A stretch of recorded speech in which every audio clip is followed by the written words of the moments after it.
this is Stephanie Hansen. You are listening to the Makers of Minnesota podcast, where we talk to cool people doing cool things. And I have to say, things have been a little bit rocky in the last week. I have my guests on the line, Nicole Dokman and her co-founder, Tom of Here's the Deal Spice Company. Hi, guys. How you doing? We're good. How are you? We're very good. I am good. If the quality of the audio here sounds a little bit different, podcast friends, it is because the motherfucking coronavirus. I'm just going to say it. Let it out.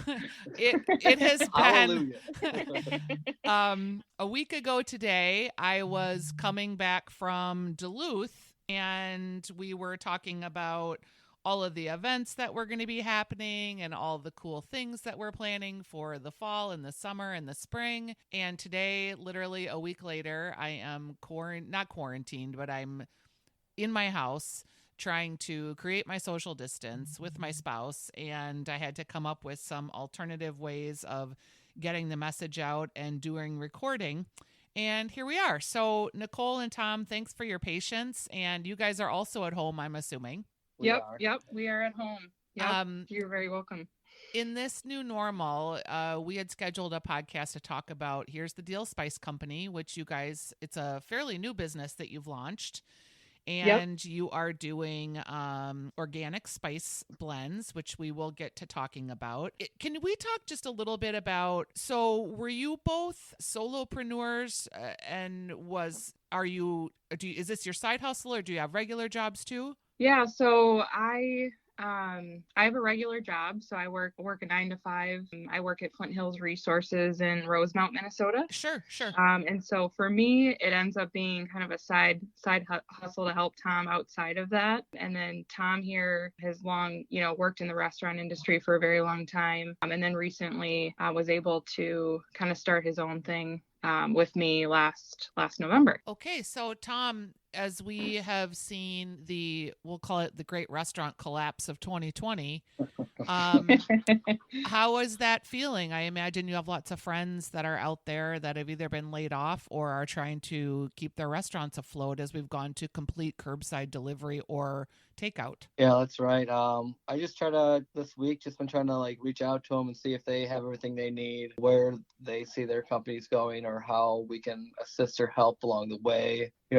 All we can do is, give us some advice or be like a lend an ear, just kind of give some guidance, I guess we could say. It's as much as we know, but a lot of people are either laying people off or putting them on temporary holds to not knowing what the future really has in store for anybody.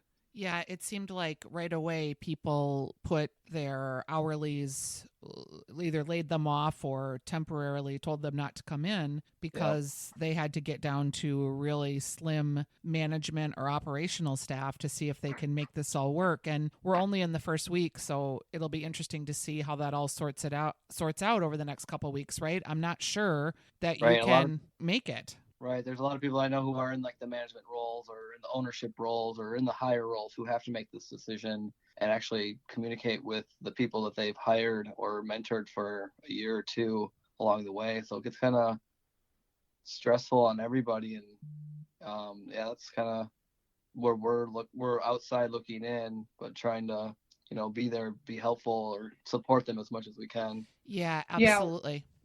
Yeah, one of the things too, we are definitely, helping them as far as purchasing meals. So we're all about that. So recently we purchased a delicious meal from Travail, some ribeye steaks and rice and asparagus, and it was delicious. And we plan on getting some soup from Tenet and going down the line. So we're hoping to support in that way as well. Yeah, and I know they really appreciate that. Everybody is just trying to do the best that they can in order to stay afloat. And Tom, were these spice combinations? So you have 4 that are for sale right now online. You have, I'll have you tell me about each one and what it's called and what you would use it for. All right. So we do have 4 spice blends. 3 are organic. The first one that even started the entire company it's called the 127 blend. It's a very universal savory blend. Kind of can go on just about anything from breakfast, lunch, dinner. The best way that we like to eat it would be on a ribeye steak, Yum. grilled or seared or baked. But it can go anything with eggs, can go on your tomatoes, go on your mayonnaise, can go on your salad, pizza crust, just about. It's pretty universal. Yeah. It's very good. And then our second one is a barbecue rib rub. This is one that I started creating in the restaurant, and then after I moved on and started our own thing, I called one of my really good chef friends from Kansas City who does traveling barbecue, and he kind of guided me in a different way of creating it and different flavors. Very good on pork ribs or pork butts, smoking long term, low and slow and smokers and or braising. Very, very different. It's very, we call it intriguing and gnarly. So it's got a couple different flavors that most people don't normally associate with barbecue, but it creates a really nice dry rub crust on it, bark. Not really much sauce needed, but everybody likes a little sauce sometimes. So sometimes you get a little saucy. Yeah. The wing blend, I actually did that one and recreated it with the spices that we ordered in that were organic. But I actually made that for a staff meal when I did work at Travail. We had a big smoker out front, and we did, I think, 2 cases, which is probably about 150 to 200 chicken wings, and smoked them and tossed them in this, and people loved it. Has a little sweet on the front, a little coriander, and then it kicks into red pepper, hot cayenne on the back side of it. It's very interesting how it works and how you blend it to get the different flavor profiles. I have to tell you, like, my heart just melts when there's a great dry rub wing. It's like my favorite thing. Yeah, it's delicious. It's good. And then your togarashi, explain that one to me. All right, togarashi is like a Japanese style spice blend. It's usually about 5 or 6 different spices and herbs. Well, spices and herbs, but it's the ratio that you got to get just right for everything to work and work together and be delicious. It also has dehydrated orange peel, which we hand peel all the oranges, dehydrate, break up to the right size. And then the nori, there's actually some seaweed in there that we actually hand cut into small squares so they're uniformed. So when you do shake it into your ramen soup or your pho or your stir fries, everything's uniformed properly in the mix. So your food looks very presentable and very delicious. I love it. That's a chef for you right there, huh? Yeah, that one has no way over my head. That one's salt free and no sugar. It's just like 5 or 6 different blends, or spices that are ratioed out properly. So you get a little bit of the zing from the Szechuan peppercorn to a little bit of zest from the orange, red pepper flakes, some comfort with the garlic, sesame seeds, because you got to have sesame seeds. You gotta. So how do you guys, so Tom, you put together the flavor blends. Like, how do you, as a couple, how do you figure out who's going to do what in terms of the business day to day? Yeah, so I think, when we first initially started embarking on this whole journey, one of the things or core principles, I guess, that I have learned from working my 9-to-5 job is that, it's important to have clear roles and responsibilities among your team and making sure you have a good vision and know where you're headed. And so I think I've gained a lot of knowledge from that I could help apply to this company. And also with the extra factor that we are a couple, right? So we need to definitely have our own responsibilities. Right. So we don't end up fighting or anything like that. So I think, just starting out initially with that framework helped us decide, what naturally each one of us is good at. Like, I'm not going to pretend I know how to mix or come up with recipes for spices, and he's not one to say I'm going to manage the social media. So I think it was good that there was kind of a clear cut, this is what you're going to do, this is what I'm going to do type of an approach. So it's worked well so far. So far, so good. What kind of channels were you guys thinking would be the best way to sell this product? And has that changed since this virus is really changing a lot of things in the world? Yeah, I think, initially we definitely wanted to have an online presence because we know that that's where a lot of things are headed. It's important to have that. So we definitely focused on that up front. And then in order to market our products, we weren't big enough to go the wholesale route quite yet, or we thought we weren't. And so we really decided to embark on, a lot of the local farmers Mm-hmm. markets, holiday boutiques, of the like. And so naturally, I think the ones that were on our calendar, in the near term here have been postponed or canceled. And so that's been an impact, especially just being a newer company. That's, definitely an avenue of where we get our products out there, where we like to have people smell them, try them, etc. So that really helps set a jar of spice, apart from one you'd find at the grocery store if you can actually try it per se. So that's been something there. And then social media has been another channel, which we wanted to definitely leverage up front. And so definitely the online and social media has, um, hung in there during these tough times. But it's really the markets and those types of things that have suffered a bit. Yeah, and it's interesting. Someone was saying that 38% of their sales were due to sampling and the ability to sample at events and markets. And she said, I just don't know without that bump if you're going to see my product on a shelf and you're going to buy it.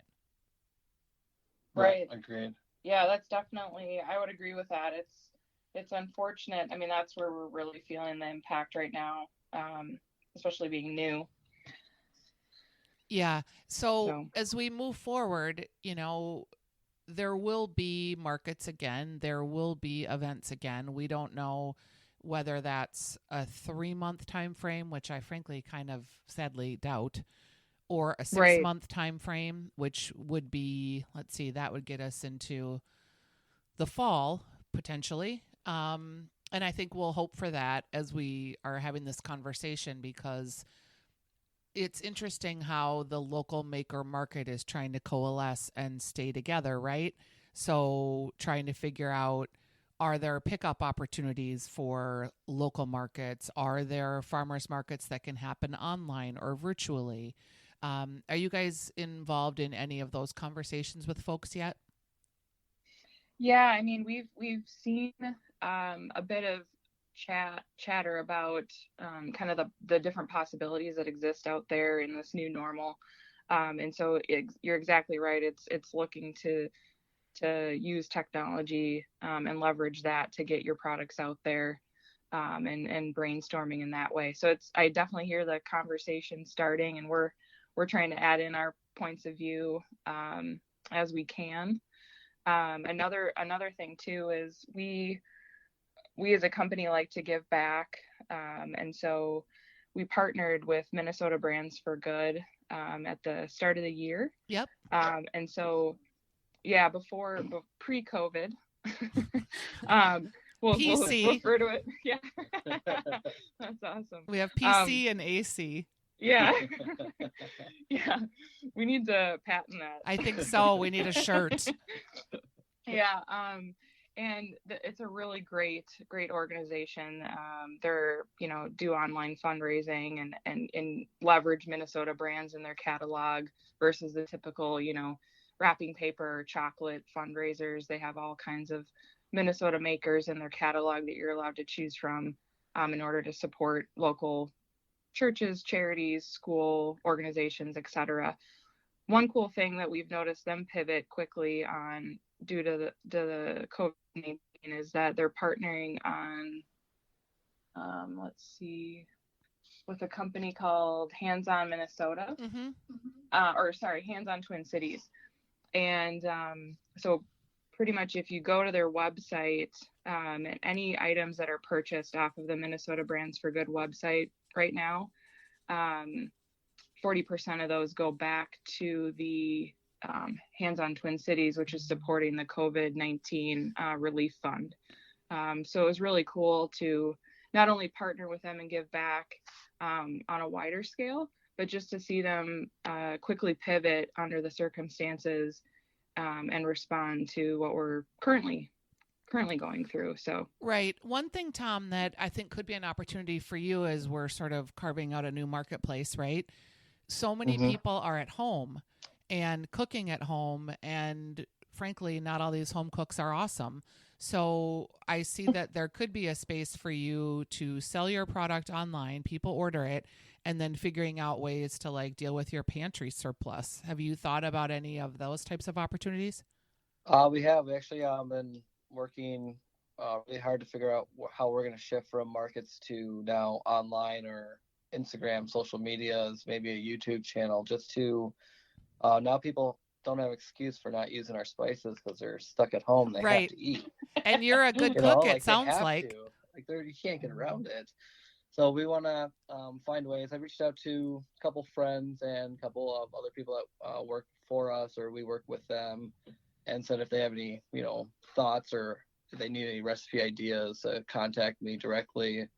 And they mentioned the same thing as well. Like now we can start writing more recipes. We have the time. We have the people to get up on our sites and how to take pictures, quality pictures, and walk people through step by step to get a chef style dinner with using our spices and what they have in their pantry as well. Correct. Yep. Well, and one of the things that we were already seeing as a trend, as it were, on Instagram was sort of the authenticity factor. So, not super highly produced photographs, as it were, but more kind of that homemade on my iPhone style. So I think that could lend itself to, your moving forward here, that you don't necessarily need a ton of photographic equipment and special videography, that people are just trying to find creative uses and ways to make their beans and their, bland chicken taste good while they're at home. So I think that could be a real bright spot for you. Right. Yeah, definitely. I really appreciate that. And we will start doing that. Yeah, absolutely. Coming soon. Soon. Right now, when I make lunch, I'll sprinkle some togarashi in my yogurt and make a dip. Yeah, that's what I'll do. Yeah, and it's just really cool just to see. We've seen some of that trending now. I think some of the folks that maybe purchased our spices maybe hadn't had the time or the opportunity to use them to date, and so we've seen some folks open up the jars and start using them, and then getting a lot of great feedback too. And and I would encourage people that are using them to tag you on their Instagram stories or their Instagram, so you have some content to repost. I think people forget to tag. Yeah, I know. We love to repost items that we're tagged in. So. All right, guys. Well, it's a different type of podcast than normal, right? Because we're just rolling with what the circumstances are here, and it's so early on. I'm going to make a commitment to you that once we get past this crisis and we are back on our feet in whatever capacity that looks like, that we'll do a follow-up call with you to see how you pivoted, what it looks like, if you were able to continue to grow and establish the markets that you needed. That's probably going to be in a 6-month time frame, and I would love to have you back on the program when we get down the road, just to kind of, I love revisiting with people, and I think you are in a unique position to make hay here, but it's going to look totally different than what it looked like a week ago, right? Oh, absolutely. No, we appreciate that. And we look forward to giving you an update. Yeah. A good update. Thanks, you guys. And thanks for being on the program. I appreciate it. Awesome. Thank you. Thank you for your time. You bet. Take care.